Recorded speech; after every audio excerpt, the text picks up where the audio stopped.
completion of 2 rounds, the Yamaha Motor Finance Australian Superbike Championship has produced spectacular racing at Phillip Island in Victoria and Queensland's Morgan Park circuit. On the main straight, checkered flag is poised. Oh, wow!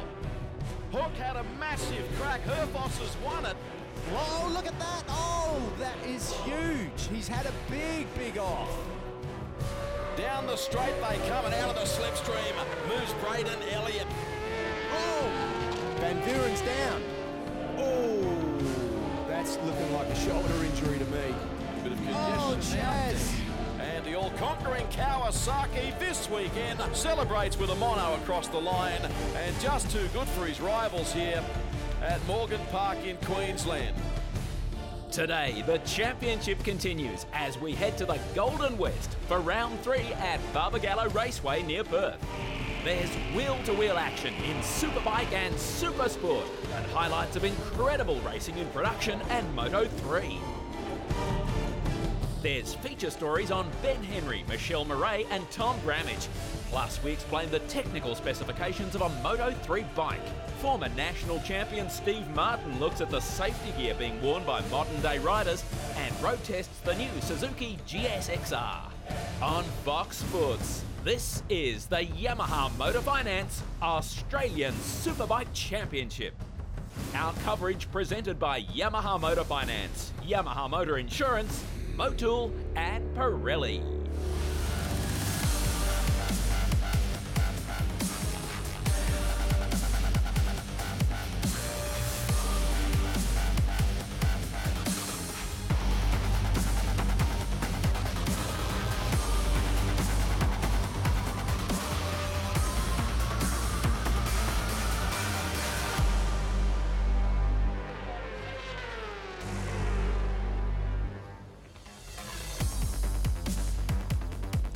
Good to have your company on Fox Sports. Welcome to Barbagallo Raceway in Western Australia for round 3 of the Australian Superbike Championship. Some world-class racing coming your way in the next 2 hours, not just Superbike, but also the highly competitive Supersport class, and we'll also bring you highlights of production and Moto 3. I'm joined by our expert commentator, Steve Martin, trackside. Steve, Mike Jones, absolutely dominant in round 2 in Queensland. Do you see it playing out the same today again in Superbike?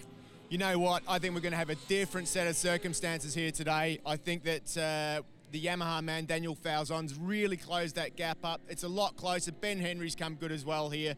Didn't qualify well, but he's also on the race pace. We're going to see it mixed up here, and I think the Yamaha man's going to give Mike Jones a run for his money. The action in Supersport has been outstanding thus far this season. Nothing surprising about that. A great formula, and I'm expecting it'll be just the same today. Are we in for a cracker today? I don't know who's going to win this one. We've got 10 guys, all within 0.8 of a second. It's going to be hell for leather out there. All right, look forward to working with you, Steve Martin, former national Superbike champion and former world endurance champion. Also working with us again today in the pits and keeping you up to date with everything is Bryony Ingerson. Here she is. Yeah, thanks guys. Well, I've managed to catch up with former Australian Superbike champion, Suzuki legend, all-round good guy, but also mentor to Braden Ellis. Sean, how do you expect the Supersport category to pan out this weekend? Braden already doing a great job? Yeah, I mean, it's the first time for Braden to be here at Wanneroo, and you know, he's taken on board what we've been putting through to him. But you know, to see all the 600 guys, I think the top 10 were within a few tenths of each other. So it's going to be a fantastic race, and you know, I think it's 16 laps, anything can happen, and it's going to be who can manage their tyres well. What do you expect in the Premier category, Australian Superbikes? There's a couple of names to watch this weekend. Yeah, for sure. You know, Mad Mike Jones is going really well, and Daniel Thousand's flying on the new Yamaha, so I think anything can be expected there. And, Ben Henry's going really well too, so the Superbike class is always going to be good around here, and they're doing fast times, and, that'll be very exciting to watch.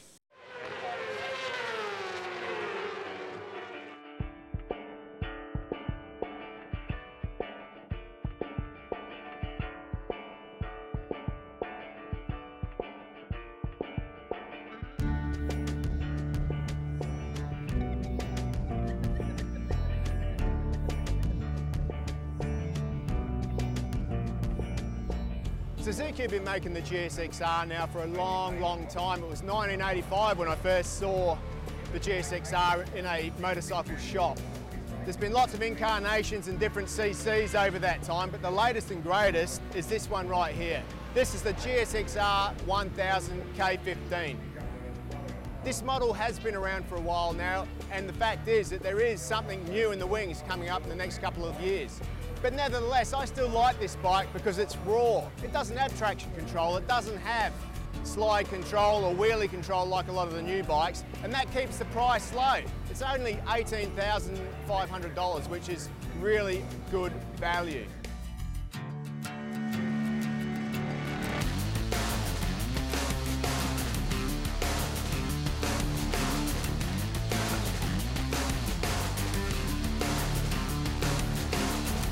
This is the perfect bike for somebody that doesn't want all that electronic interaction. I mean, it's raw. It's a raw bike, and it would suit maybe an older rider or a rider that wants to get out on the track and feel the power of a machine. But I tell you what, this Suzuki has got some special equipment on it. For instance, it's got top quality stoppers, Brembo brakes straight out of Italy. These forks, they're not cheap. They're top quality Showa, big piston forks that provide a really good ride. The engine, it's not the fastest in class anymore, but I tell you what, with a little bit of work, this machine here can still get on podiums in the World Superbike class. It's also got one of the shortest seat heights in the business, which makes it perfect for someone with little legs like me.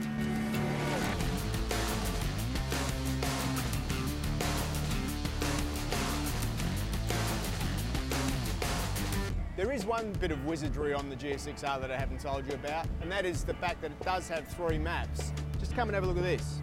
Map C gives it a 600 style power, Map B gives it a 750 power, and A, of course, that's the full mumbo, give it everything you've got. I love the styling of this bike. I love the fact that it's raw. I've ridden one of these on the road, but I tell you what, I haven't ridden one on the track. I'm looking forward to get out and see what this thing's like on the racetrack.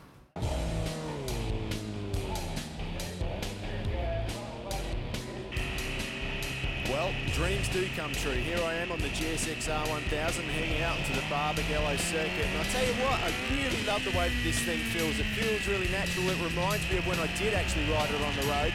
But now I'm actually really getting to see what these Bridgestone tyres are like. The track, of course, I haven't ridden around here for a little while, but I'll tell you, it's not taking me long to get back into it through the Motul S as I go. And already I can get a bit of lean angle down. I can finally open this thing up. 130 k's an hour already on my outlap.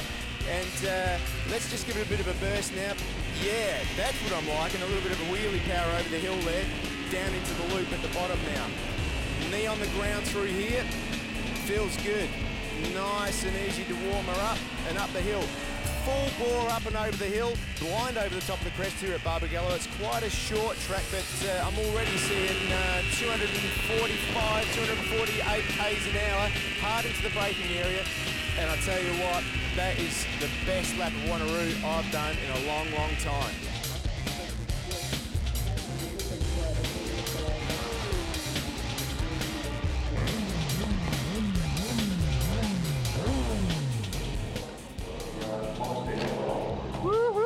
That was incredible. I love this thing.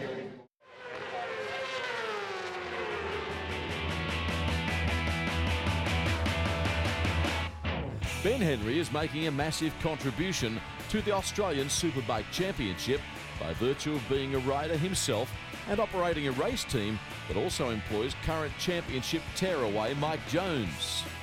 The Cube Racing team is making plenty of experts stand up and take notice, and the man at the helm has no shortage of goals. Well, I got involved in racing because my dad had race teams and had a manufacturing business here in Perth, manufacturing Ducati parts. And so he was racing a lot around the world, not really much in Australia, but he had his race bikes all around the world. And so I grew up in around it, but I didn't start racing until I was maybe, I think, 25-ish, 26, I think I did my first full season of racing.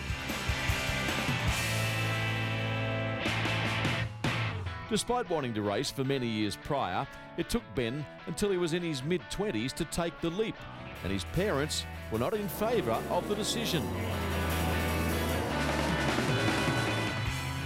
Well, I wanted to race always, but my parents weren't interested in me racing, so I just, you know, by that stage, I could afford it myself, and off I went and did it, sort of did my own thing. But it's been a blessing in disguise, I reckon that,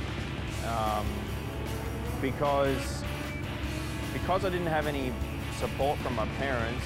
It's made me really good at getting sponsorship, because obviously you can't do it by yourself, and I didn't have my parents, so it's made me really good at marketing myself, but more than myself, creating something that's worth sponsoring in a race team.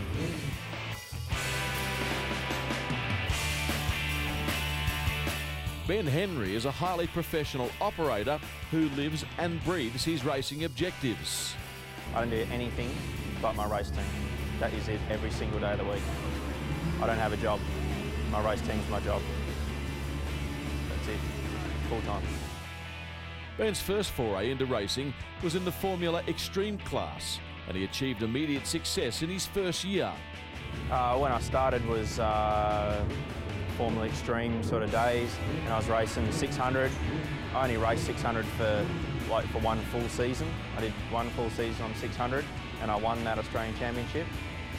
And then went to 1000 in a standard version, like a B grade level 1000, and I got third in that championship.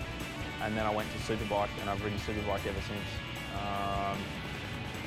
It's a massive step up to ride a Superbike, and particularly at that part of my career, because I was stepping up so much every year. The power of the bikes was a lot, and back then they were a lot faster, and they had more grip than we do now.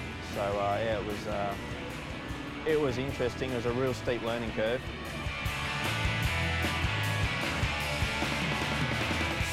Once he made the decision to set up his own Superbike team, Ben Henry decided to run Kawasaki's, and it's been a choice he's happy with.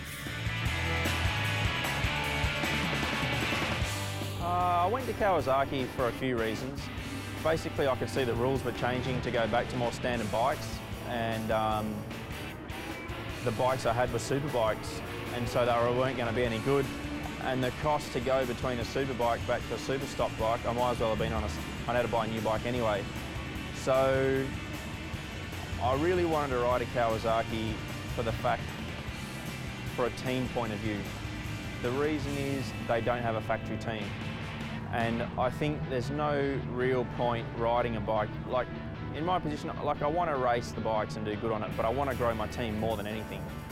And if I race a bike that's already got a factory team, well, the manufacturers are already tipping their money into a team that is it's working, like they wouldn't be there if they weren't. They've got the experience and they're doing a good job. You're not really going to be able to dilute any of those funds to come your way, because they don't need to. They already have the best guys. So if I took a brand that didn't have a factory-backed team and did something good with it, is my best chance of getting some support.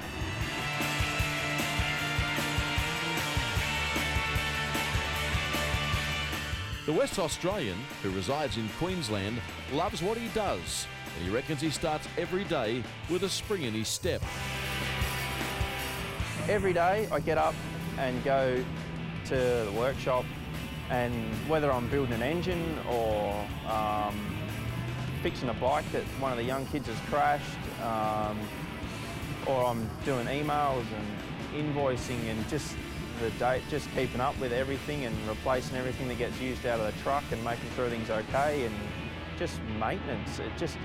I just feel like I'm Mr. Fix-It at the moment. This year I have done so many hours on the tools, it's been unbelievable. But I'm hoping in July it's going to calm down. I don't have any racing in July, I don't think. So hopefully July I can go back and ride my push bike with my mates and do all those sorts of things. But yeah, right now I just seem to be working flat out on the team. You wouldn't think there's that much in it, but there is.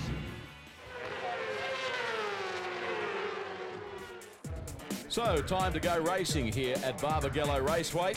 Firstly though, a check of the points in the Superbike class at the completion of 2 rounds, and Mike Jones leading Daniel Falzon followed by Hampton and Chaz Hearn. And of course, this Barbagallo Raceway layout, very conducive to passing. I'm sure, Steve, we're going to have a fantastic day. Yeah, it's going to be a great race here at Barbagallo. It's a short track, and we know how well that Yamaha gets off the line, so I don't think the Kawasaki man's going to have it all his own way. Well, Mike Jones, another pole position, another front row start. The first time you've raced at Barbagallo, though, so that's an impressive result already. Yeah, definitely. First time here and feeling great. You know, I really like the circuit, and the Australian Outdoor Living Q Racing team have got the bike working very well here for me, and I think that we've got very good pace, obviously, to qualify on pole position, but I think also for the long distance as well, for the race, we should be able to go the whole way, and I'm hoping to get on the podium and the top step. Well, one of your main championship rivals, just over my shoulder here, Daniel Falzon, qualified, you know, within about a tenth of a second, so he's going to be hard to beat. Yeah, definitely. You know, we got competition this weekend, and not having such fantastic track knowledge as what we did at the second round of the championship, so it's going to be a lot tougher. You know, got the locals as well, so it's going to be a close race, I think, and we'll just see how it plays out. Hopefully we get on top. All right, good luck. Thank you very much. Cheers. Yeah, he's been outstanding, Mike Jones. So bikes now approaching the starting grid for this one, the opening Superbike race of the weekend. Conditions here almost perfect for motor racing with sultry-like conditions. And there's the grid for you. Jones, Falzon, Henry, Stronach. McFadden has done well on the BMW. And over the page we go. And of course, here in Western Australia, the local Superbike scene is fairly strong too. So we've got some good competitive locals. Yeah, it's been a very, very strong showing from the local guys, and I expect to see them up in the results as well. They're not just out there for a ride around, they want to show what they can do. So Falzon, former Australian champion in the Super Sport class, attempting to take it right up to Mike Jones today in the Golden West. And we're underway in race 1 of 2, and Falzon on the 25 machine got a good start. Mike Jones immediately settles into second spot. Got a feeling they will be the major protagonists in this race. Yeah, well, they have been so far throughout the series, but once again, that Yamaha off the line amazingly quick and just gets the jump on Mike Jones on the number 46 Kawasaki. Hampton away well aboard the 89 machine. That's the BMW that I alluded to, and Cameron Stronach is next on the racetrack on the Kawasaki. Yeah, it's good to see the next-gen BMW up there as well in third position at the moment. He has never been to this circuit before, has the Kiwi, so strong start to his weekend here at Barbagallo. As we've talked about on our coverage this year, Jones up on the inside of Falzon. As we've mentioned previously, Falzon, this is his debut season on Superbikes, and as we can see, doing a sterling job. Look at that already, Mike Jones up the inside.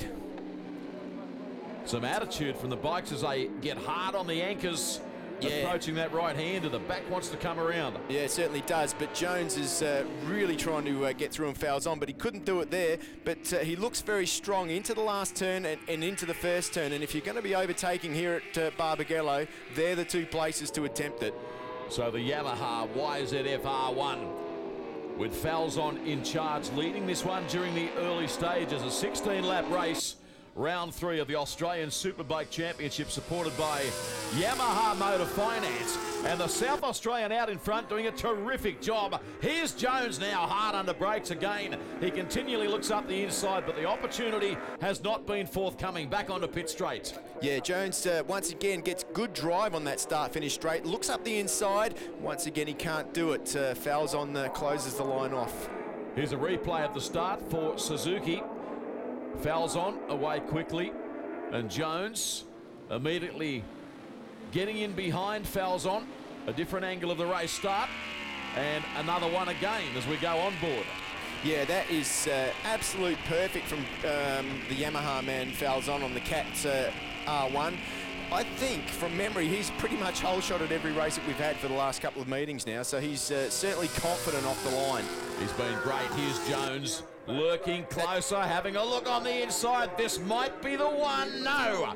Falzon again able to maintain the race lead. Exciting stuff up front here in race 1 of the Superbikes. Yeah, the Yamaha man is very, very strong at that last bit of braking, but this time Mike Jones is through. If he holds a tight line, and he does, he cuts Falzon off and goes into the Motul S's for the first time of the lead of the race. Big thanks to Yamaha Motor Finance, primary sponsor of the National Championship, supported by Motul and Pirelli. On board here with Daniel Falzon. It's an epic shot as he chases Mike Jones. I think he's growing in confidence every round, Falzon. Here's a different look at the way Jones was able to affect the inside pass. Well, these are two of the best races in Australia right now. I can't believe how this young man on the number 46 machine, Mike Jones, has grown in confidence over the years from when I used to see him racing overseas when he was a teenager a few years ago. And Falzon, unbelievable talent. First year, third ever race on a Superbike. So for sure we're going to see him take out his first race victory. If not this year, it's going to be coming very, very soon. The thing about Falzon that impresses me is that he demonstrates maturity far exceeding his years, not just on the bike, but indeed off the track. He understands the big picture and works extremely hard behind the scenes to do the right thing by his corporate stakeholders, his fans, very proactive in the social media and so forth. Yeah, he certainly does, and the other thing is he's very media active. They had a big Cats open day talking about the race team and different things here in Western Australia for all the Western Australia dealers. So, I mean, he's out there pushing his sponsors, and not only that, he's got the results to back it up. Some very fast parts of this circuit, as Steve Martin outlined during his flying lap on the Suzuki earlier in the program. So you're watching the battle between first and second as our highlights package of this race continues, and they are well clear of the remainder. You can see Cameron Stronach is in third position, doing a mighty job on the Kawasaki ZX-10R. Yeah, he's one of the local boys out there. There's two Stronachs in the field at the moment, both from Western Australia, and both are doing proud. There's the next-gen BMW man as well, Ryan Hampton. We're on board with him with the Yamaha Motorcycle Insurance on board. It's a nice package, the BMW, isn't it? It is a nice package, and it's put together well. The next-gen team have been around for a long time, and they've won the Australian Championship before, so they know how to make championship-winning bikes. Indeed. As we look further back in the pack, in this, the opening race of the weekend for the Superbike class. You'll also see Super Sport on the program and highlights of production and Moto 3. Hey, and there's Ben Henry lurking in the background as well. Remember, in qualifying, he had a shocker, had some sort of electrical problem and qualified well down the field, so he's really had to struggle to make his way up to the position he's in now, just behind Stronach in third position. So Ben Henry with a lot on his plate. Yep, and doing a mighty job in the sport, as our feature story on him demonstrated adequately earlier in the show as we ride on board with Hampton, the next-gen entry for Yamaha Motorcycle Insurance. It's a very flowing circuit, this Wanneroo circuit. It's quite short. It's only 2.8 Ks round, but very, very flowing. You really got to be nice and easy on the front brake, and there's only a couple of hard braking areas. One of them's just over this hump in the back straight. A lot of blind corners as well, so not an easy track to learn on your first time here. Exhilarating as they charge down the hill. Stronach leading this group on machine number 57. It is a good battle. On board again. Wow. What about that for some epic action as they race down the main straight at Barbagallo. Cam Stronach on the Kawasaki. You're currently looking at, and he can't relax for a moment. A number of riders are handy, including Anthony McFadden on the BMW. That's him, bike number 99. Yeah, McFadden, of course, another Western Australian. He's knows his way around here as well.